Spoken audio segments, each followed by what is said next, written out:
Hey, happy Friday, everyone. I hope you are doing well.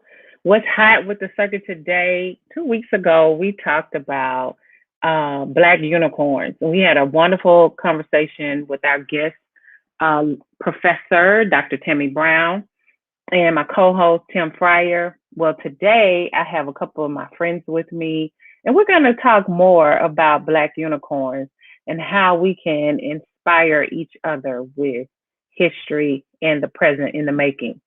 So I'm excited to be with you today. I hope you are having an amazing Friday. I'm going to tell you something about me. I'm having a little off, not even an off day, it's called an off week. I mean, just the slightest little things are happening. So we're not gonna worry about it. We're gonna keep moving and do what we gotta do, and we're gonna talk about what we have to talk about today. So I'm excited to bring on my sisters, um, Belinda, and my sister Melanie. Hey, Howdy. ladies. Hello, Hey how you guys. doing? I am good. I am good. So, are you guys enjoying this spring weather? Oh Yes, yeah, wonderful. definitely. It's very nice. So, do y'all think we're gonna have an Easter snap? We are.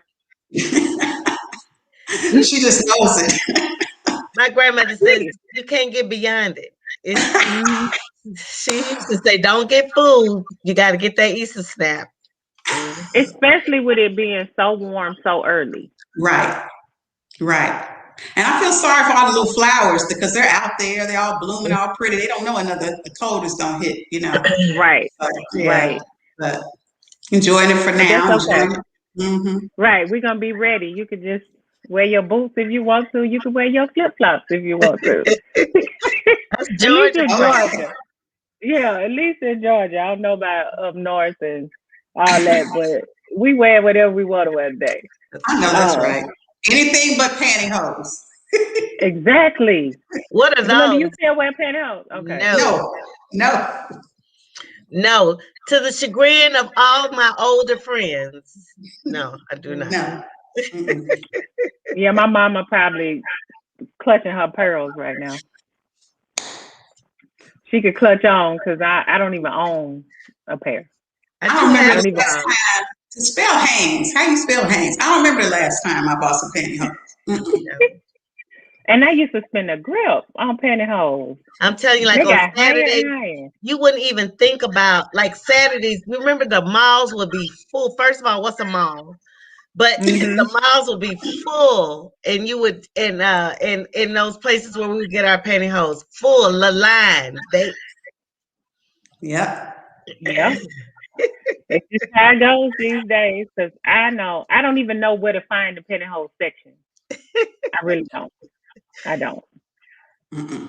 My grandmother is turning over. I'm I telling you, just I remember the first time I went to church with no pantyhose, and the first time I wore pants, and her reaction. Ooh. I your definitely remember grandmama. that. Mhm. Mhm.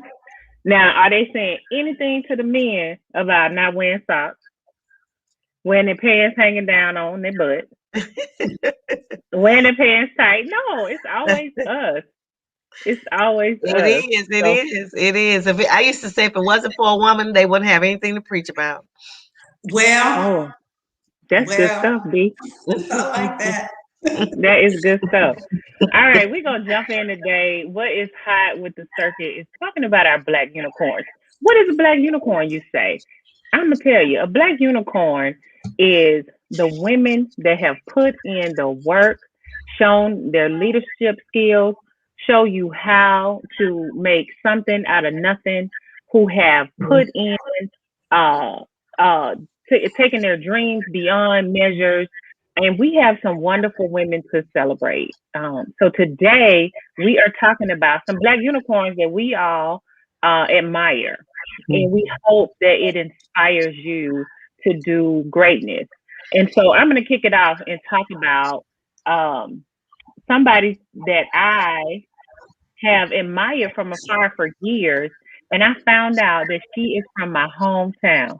I am from Garrison, Alabama, and so is Annie Lee. She's an Yes. artist, and Blue Monday is one of her most famous pieces. And so many people are familiar with that. I had a whole book of her collection of Blue Monday. Belinda, I know your mom has some pieces. My She has mom has some the pieces. puzzles. That's Oh, the all. puzzles. Yeah, That's she right. puts those puzzles together. And I know, Melanie, you guys have a lot of different art. So I'm pretty sure somebody in your family has some of Annie Lee's pieces. Well, the interesting part is, Gaston is not that big, so I have to do my research to find out who her people are. Because I'm pretty sure I know some of her people. So Annie Lee was born in Gaston, Alabama, but was raised in Chicago. And she had an opportunity to go to college right out of high school, but she decided to get married and have children. So it was later in life that she went back to college and worked on a degree in art education. And so the coolest thing about her, I think she was 40 when she went back to school. Wow. And the coolest thing about her is her first gallery showing was at the age of 50. Whoa, that's awesome. Isn't that amazing? It is. And I remember going back to grad school in my late 30s thinking, I can't do this. I'm going to be 40. I'm going to be over 40 when I graduate. Hey, you know what? You'd be over 40 anyway, right? Exactly. Without a degree. That's good, Melanie. That's right. So you might as well. That's right. That's right. Exactly. Like, who cares? Who cares?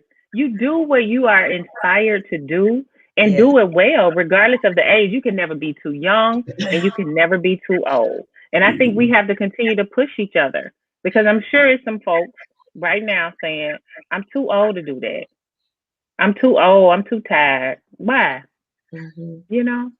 So I salute Annie Lee.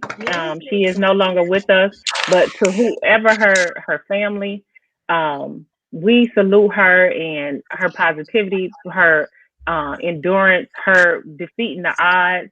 And I got so tickled when reading about Blue Monday. I knew that it was about, waking up, trying to go to work on a Monday, but she specifically wrote it about her work at she worked for the railroad as like an admin or something like that. And so it was all about waking up, having to go into her place of work, her office on a Monday morning. And so how many people I know specifically people tell me they hate Sundays because they're dreading Monday. Yes. And I am so happy I am not in that place, because I've been in that place before. But thankfully, I am not in that place that, I'm excited about Sunday because Monday is to come. And I get to do the work that I love doing. So let's say hi to some of our viewers. Mom and Daddy, hey. Carla Knight Moore, my girl. She says, Happy Women's History Month. Thank you, Carla. Happy Women's History Month to you. Jennifer Long, aka Shay Love of 104.1. Hey girl, hey. She is awesome. Angel Jones, she said it's never too late. She went back at 40 to finish her bachelor's, 50 her master's, and 60, and her doctorate at 63. Awesome, Angel. Awesome. Hey Kay Monique. Hey Tia. Y'all, thanks for joining. We're talking about Black Unicorns again this week, and I'm excited. I have two of my friends with me, Belinda and Melanie. And Melanie is going to tell us about one of her inspirations that we're celebrating today in not Black History Month. That's over. Women's History Month. It's Black History Month is never. Honey, it's Black History Month the whole year long. Okay. You know what? I said that a couple of weeks ago. You did and it's say so that. Funny. I said Black History is 365, and I literally was thinking the other night that I wanted to do some spotlight every month because Black History Month is 365. So, go ahead, Melanie. So anyway, I wanted to talk about Dr. Katie Cannon, who passed in 2018. Dr. Cannon was born in 1950, and she grew up in Kannapolis, North Carolina. She's too amazing. Her accomplishments were too amazing. But a couple of things. Number one, she was ordained, the first woman ordained in the United Presbyterian Church. okay, USA in 1974. And then she was the first African American in 1983 to get her doctorate from Union Theological Seminary. And she went on to pioneer in womanist theology and the intersectionality between race and gender and class. She has presented a bazillion articles, journal articles at Harvard, at Princeton, at Yale, all the biggies, you know. She's co-authored with Emily Towns. She was just an amazing woman. She was a pioneer for any woman, African American woman. Everybody knows these institutions. None of these institutions were designed to support us. So us achieving anything. I remember this woman asking me, the white woman asked me, are you a feminist? I said, no, I'm a black woman. That's more than sufficient. Okay, I don't have to be anything, right?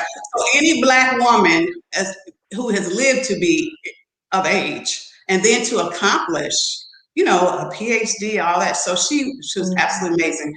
But she had to overcome things. Like I remember she was born in 1950.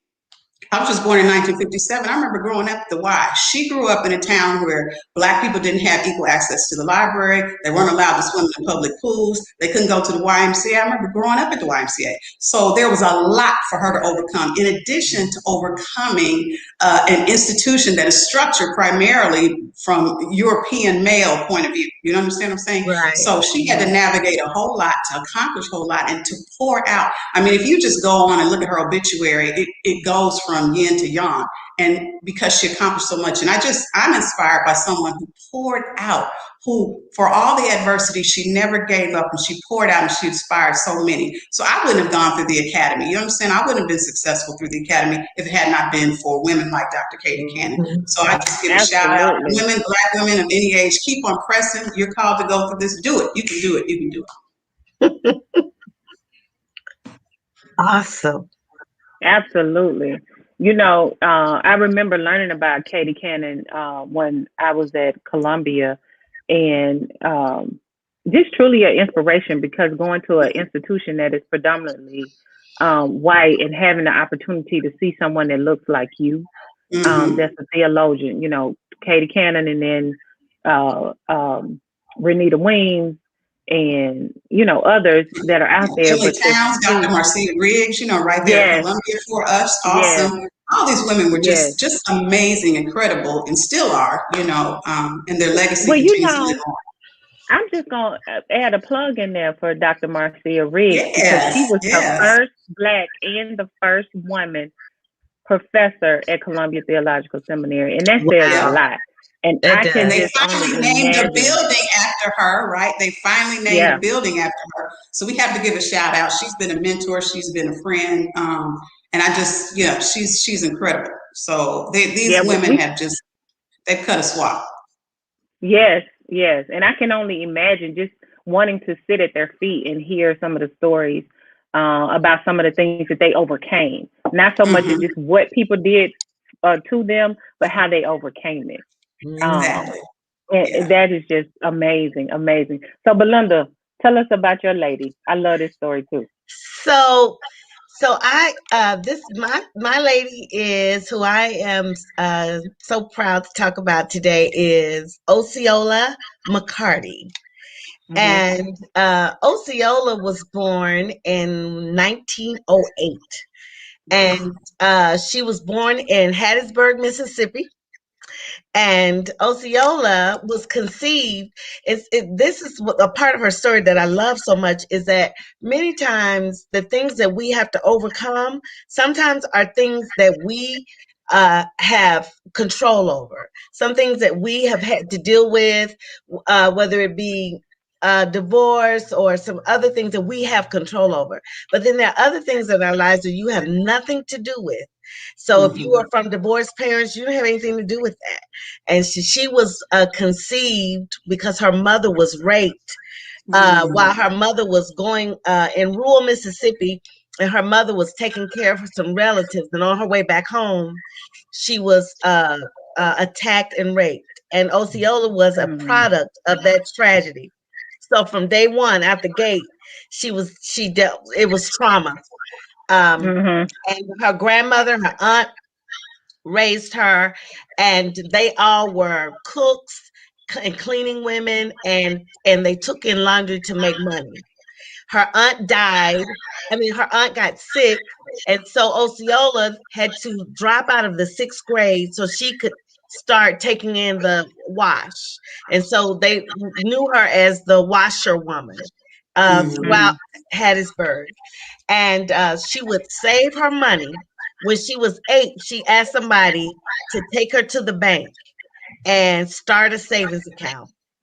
And she talks about how, you know, there were times when she did that, that she knew that people did not, everybody didn't have to work as hard as she worked, but she found love in work. And that some days that she would work from one day, and it would go into the next day.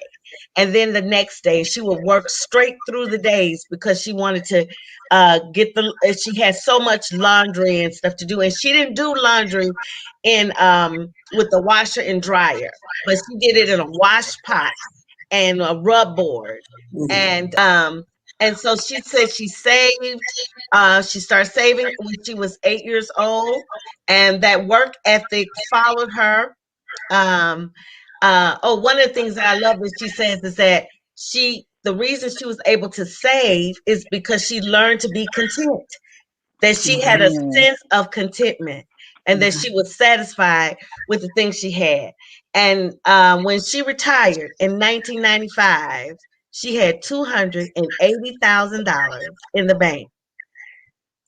And the next in 1995, she retired in 95. She had $280,000 in the bank, and then she gave $150,000 to the local school, a University of Southern Mississippi, to go to students, primarily African American students, who could not, who wanted to finish their education. She wanted to fund education because she never got a chance to finish school. She was in her 80s before she ever put her foot on a college campus. Wow. That's Wow. amazing. Isn't that Absolutely amazing. But here's a part I love about her story. One of the parts that I love about her story is that after she gave, they said that in the people in Hattiesburg, over 600 men and women start to give toward her particular fund, and it tripled her fund. And then Ted Turner said that after he heard her story, he was quoted in the New York Times to say, if she can give her last, then I'm going to give $1 billion. So he gave $1 billion to her. Wow. I love it because there's so many things about her story. This person, she was born in adversity, and so in a large way, and that she was able to give what she never had. And the other part I love is there's this book called Option B. Sheryl Sandberg wrote it, and Adam Grant, and they talk about resilience. And this is their definition of resilience. Resilience is the strength and the speed of our response to adversity. Wow. The strength and the speed of our response to adversity. And so when I think about her resilience and how she responded to the adversity in her life, it's just such a lesson. It is such a lesson. And her resilience and how she gave that, it's contagious. Yeah. And that people within her in the society they've heard about it and started to give in that way. And so they were motivated. So I think that's just a good lesson, I think, for all of us, that our resilience, you think that you're just doing your thing, Melanie, or Candy, you just doing your thing, or Belinda, you just doing your thing, but you never know who's looking at us and who's gleaning from that. Just like we're gleaning from these women, right? And so I'm from Mississippi, so I'm charged by that. Not by Hattiesburg. I'm not from Hattiesburg, but Natchez, close enough. And so anyway, I really thought that this story was I thought it's an amazing story. She didn't drive. She didn't have a car. Her house was given to her in 1947. She lived in very meager means, but saved all her money. And yeah, I am totally inspired by that, and the fact that she had a sense of her contentment.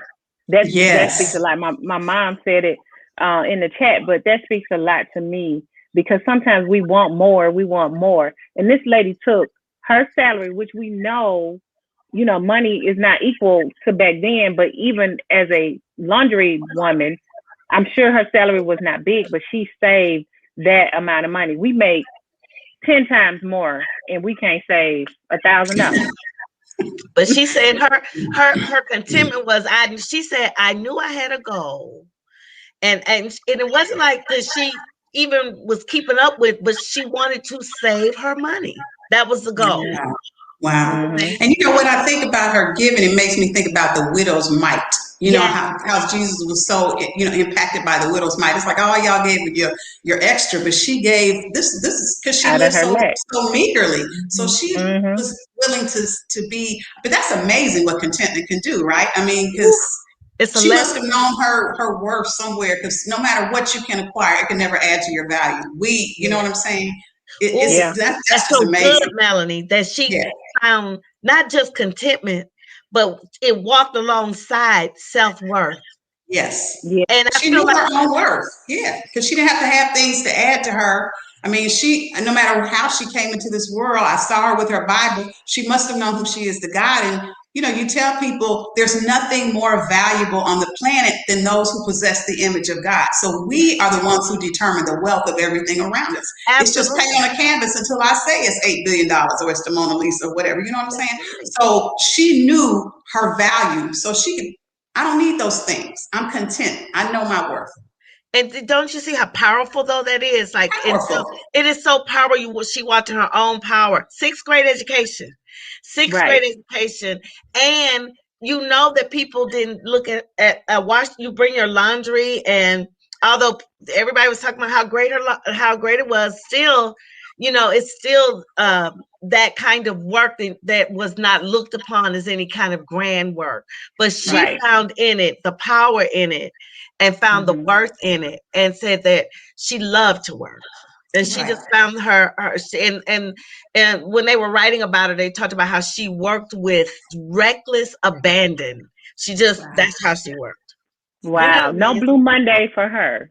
She was happy about going to her job. Love that. I love that. And what the Bible says, do well in the little things. You know what I mean? She took pride in what it was that she was doing, and it wasn't award winning, but it was pleasurable to her. So this lovely lady right here, that Melanie's going to tell us more about, but her story is amazing. Some of you may already know this story, but we know that Rosa Parks was not the first. She was not the first. This young lady, Claudette Colvin, actually, she and her friends were on the bus in 1955. She was a teenager, 15 years old, and this white woman wanted her to get up, of course, and she was like, no. Her friends got up, and she was like, no, I ain't getting up. I'm sitting here. I was here, so you figure it out. Of course, the police dragged her off the bus and arrested her. She went to jail at the age of 15, and they said she was crying in prison and praying in prison, and finally got bailed out. But what is very significant is this happened 9 months before Rosa Parks, sat down. But she was decided that she couldn't be the face. She wasn't quite the right image, right? Because she might be interpreted as a rebellious teenager. And then later on, maybe that summer, I think she got pregnant by an older man. But here is what's so powerful about Miss Claudette, who is still living today. Miss Claudette joined 3 other ladies who had the same experience in Browder versus Gale, which is actually a federal lawsuit that actually she prevailed against the unconstitutionality of desegregation on the bus.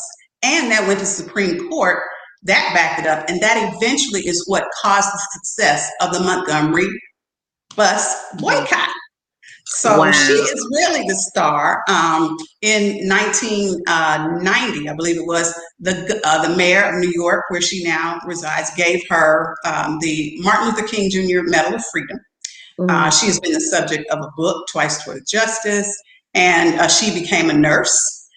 So she had to overcome a lot of things, stigma about her youth, about her, youth rebellion. And I like the story because I like to inspire young people. You are never too young to take a stand. You know what I'm saying? You're never too young to have an impact. We've been dealing about age, right? You're never too old. You're never too young. And I think that's what's amazing.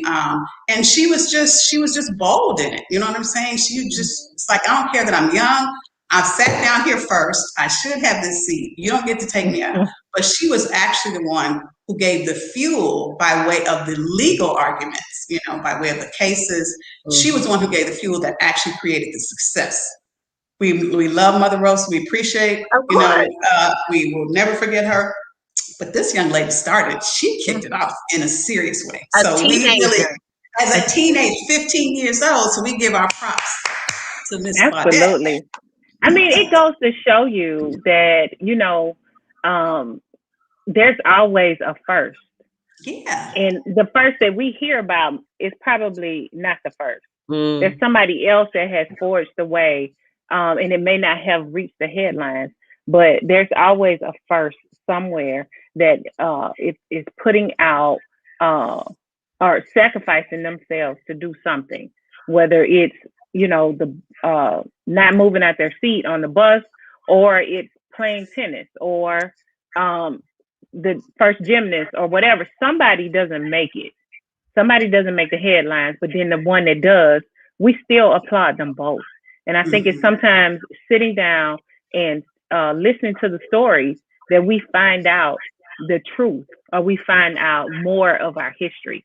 And that's kind of how the circuit, Belinda, if you remember how the circuit was birthed, was because I wanted people to be able to tell their story. That's because right. I know that telling your story is going to help someone else. But the problem to me in the Black community is a lot of times we don't know our stories. We don't know the power of our stories. See, the thing is that so many times when we talk about a story, it becomes so common to us and to and just our plight in life or our path in life, that we don't realize the power of it because it's just our life. And so people don't realize that the story is not just that. It's what you just said, Melanie, when you said it's just paint on a canvas and I say it's the Mona Lisa. And so those stories seems very common until you realize the power in it. And I think that the more we do this and the more we talk about that, that we realize, and that because our ancestors realized power through stories. But I feel like that as time has gone by, that we weaken in that way. And I feel like that the more we do this and talk about that and encourage people to tell that, once they start talking, you realize, oh, this is powerful. And you know what? Unicorns don't know their magic. They're just unicorns, right? They're magic for everybody else around them, but they just say, hey, I'm just a unicorn. This is who I am. So we have to sit up there and remind ourselves we are absolutely magical. We're fierce. We're awesome people. And we have to keep telling the stories. And other people now want to hear our Black girl magic stories. I mean, they really want to hear. They do. Yeah. I mean, think about with all the things in your life, just you, say Candy, or you, Melanie, the stuff that you've overcome. When you talk to me about that, and I've never heard that, I would probably be like, are you kidding me? You can't just gloss over that, back up on that, talk some more about that. But because you've already gone through it, you've made it through it, you'll tell that just like we talking, just, like you're talking about pouring out water. But really, it's pouring out gold.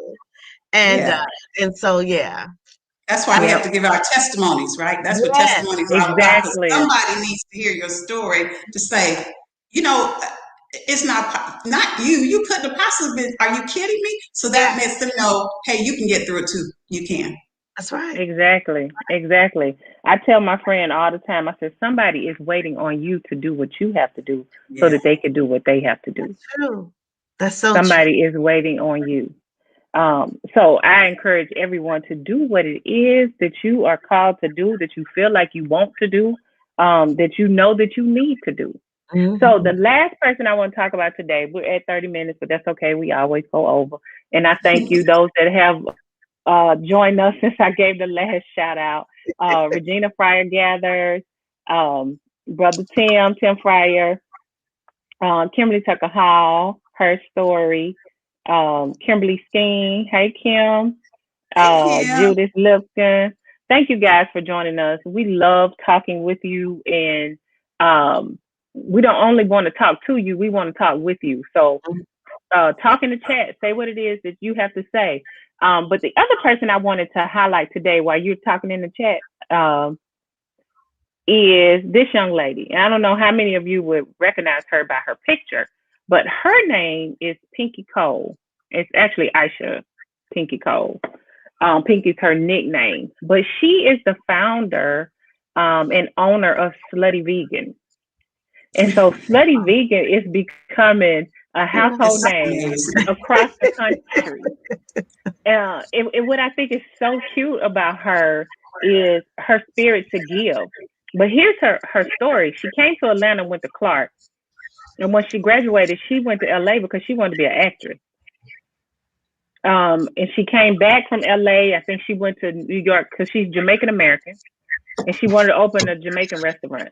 So then she went to New York, opened a Jamaican restaurant. And after 2 years, there was a kitchen fire and she closed the restaurant.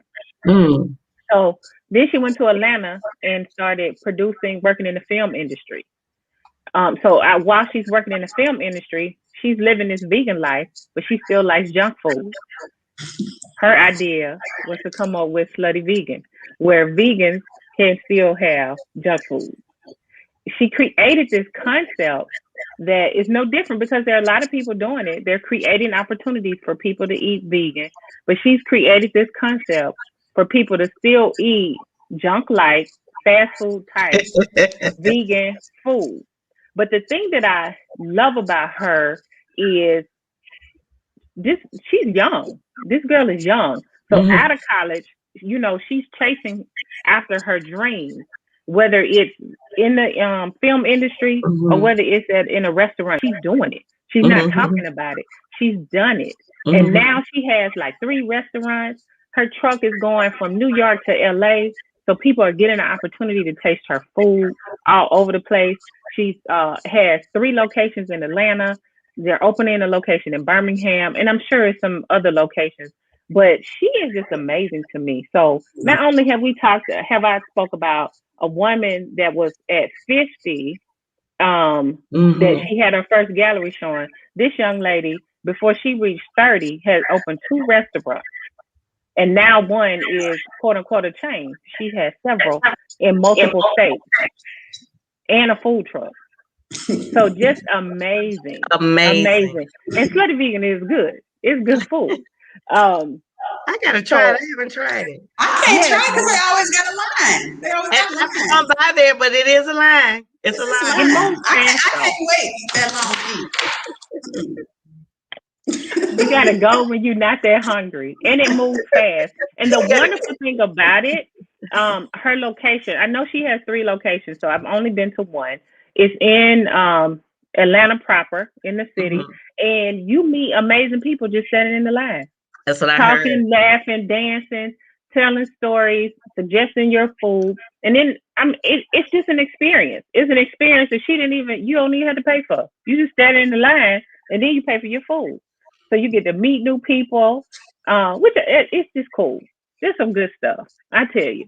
So we have talked about some amazing women today. Happy Women's History Month.